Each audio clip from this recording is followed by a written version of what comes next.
How to see who's read your message on WhatsApp, blue ticks. WhatsApp shows whether a message has been sent, delivered, or read, using its tick system. What the ticks mean: 1 gray tick, message sent. 2 gray ticks, message delivered. 2 blue ticks, message read. In a private chat, when both ticks turn blue, your message has been read.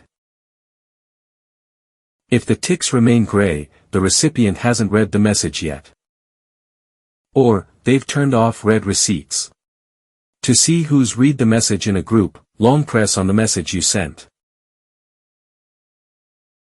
Tap the info icon. This will open the screen with read by for those who've read it, and delivered to for those who've received it but haven't yet read it. To enable or disable read receipts, go to Settings, Privacy, and Read Receipts. Toggle the switch.